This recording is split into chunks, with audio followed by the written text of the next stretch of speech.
오늘은 어떠셨어요?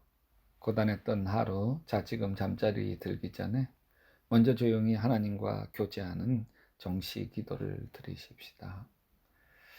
여러분, 구원을 이루어가는 것, 이것이 사실은 신앙생활입니다. 받은 구원, 이것이 영적으로 태어난 거라면 자라야 되잖아요. 예수 그리스도의 장성한 분량에 이르기까지 자라가는 거, 이게 현재의 구원. 빌립보서 2장 12절에 두렵고 떨림으로 너희 구원을 이루라 하시는 말씀이에요. 예수 그리스도를 닮아가는 것이 구원을 이루어가는 것이죠. 근데 이것을 어떻게 이루어갈까? 가장 중요한 구원의 기초, 현재적 구원의 기초는요, 성화의 구원의 기초는 하나님의 사랑과 용서받은 기쁨과 감격이에요. 이것 없이는 현재 구원이 어려워요. 여러분, 과거의 구원 받은 것도 하나님의 은혜이고, 구원 받은 다음에 구원을 이루어가는 것도 하나님의 은혜예요. 나 같은 죄인이 용서받고 구원받은 것이 감사하고 감격해지는 것, 이게 구원을 이루어가는 거예요. 초대교회 그 숱한 박해와 고난 속에서도 견디고 이길 수 있었던 것은 하나님의 은혜와 천국 소망이 강렬했기 때문에 그래요. 이것은 구원받은 감사와 감격에서부터 나오는 것이에요. 섬김과 희생은 하나님의 은혜가 너무 고맙고 감사한 것에 대한 반응이에요. 그래서 섬기기 위해 필요한 것은 하나님의 사랑과 은혜예요. 하나님의 사랑과 은혜가 감사하니까 희생할 수 있는 것이죠. 섬김은 하나님 사랑과 은혜에 대한 보답으로 나타나는 거예요. 그러니까 참된 섬김과 헌신의 뿌리는 은혜인 거예요. 용서받은 탕자의 심정을 생각해 보세요. 정말 아버지의 다 받아주신 그 사랑이 너무 크니 죽도록 아버지에게 충성하는 것이죠. 이게 은혜예요. 여러분, 우리가 예수 믿은 다음에 그리스도인의 삶을 살아가면서 흔들리는 이유가 뭔지 아세요? 하나님과 사랑의 관계가 약해서 그래요. 여러분, 신앙생활은 행위가 중심이 아니에요. 은혜가 중심이지. 행위가 중심이 되면요, 번아웃 돼요. 금방 지쳐요. 그리고 나를 알아주지 않으면 힘들고 섭섭하고요. 은혜가 중심이 될 때 행위가 자연히 따라오는 거예요. 하나님의 은혜가 감격이 가득할 때 봉사와 섬김이라는 행위는 저절로 따라오게 되어지는 것이죠. 그러니까 어떤 일을 하려고 하지 말고요, 하나님의 은혜 안에 내가 거하려고 해야 하는 거예요. 하나님의 관계가 약할 때 성장이 안 돼요. 성장이 안 되는 것을 구원받지 못한 것과는 구별해야 돼요. 다른 거죠. 성장과 성숙은 하나님의 은혜의 결과고 열매인 거예요. 사역이 힘들 때 여러분, 큰 힘이 되어지는 귀절이 로마서 8장 35절 이하의 말씀이에요.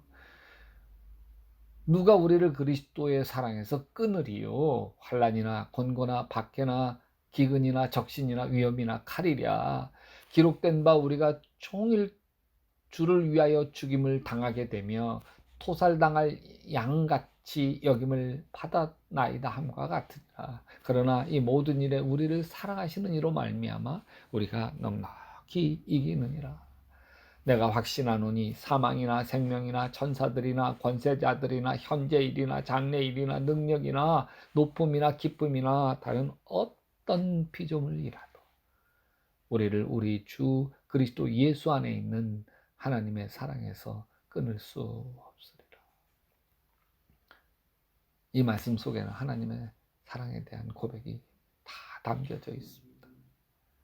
우리가 교회에서 수많은 봉사와 사역을 하죠. 목사로서, 또 선교회 회장으로서, 지역장으로, 속장으로, 교사로, 성가대로 다양하게 봉사하고 섬겨요. 근데 여기서 내가 무엇을 하느냐 행위가 중심이 되면요. 실망과 좌절과 낙심을 경험하며 어려워져요. 번아웃 되어진다는 거예요. 왜? 내가 하니까. 이제 산 것은 내가 아니요 그리스도께서 사신 것이라 은혜가 중심이 되어야 하는데 안 돼. 여러분 은혜의 감격 때문에 주님을 섬기면 행위가 자연스럽게 따라와요.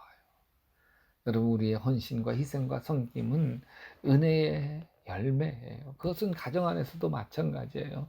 하나님의 은혜와 사랑이 충만하게 되어지면 남편 있는 모습 그대로 받아줄 수 있고요. 자녀들 속 썩여도 그래도 기도하게 되고 참아주게 되고 그리고 끝까지 잘 사랑으로 보살피게 되어져요.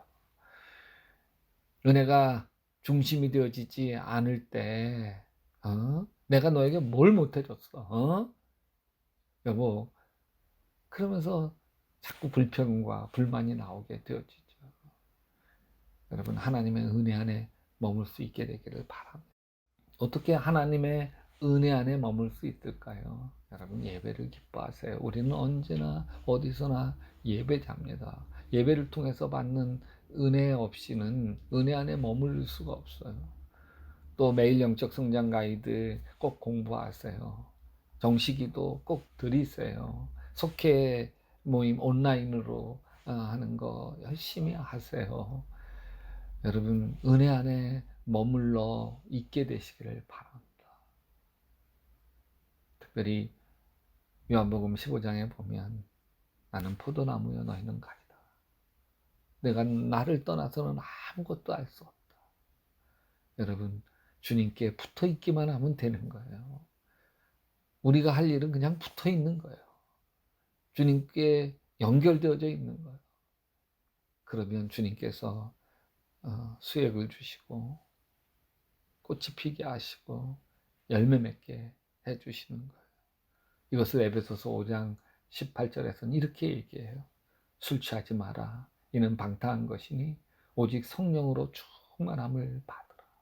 예수님에게 붙들려 있을 때, 붙어 있을 때 성령의 충만함을 받게 되고 성령의 충만할 때 하나님 은혜 속에 잠겨 있게 되고 그럴 때 내가 내 힘으로 하는 것이 아니라 주님이 주신 힘으로 하는 거예요.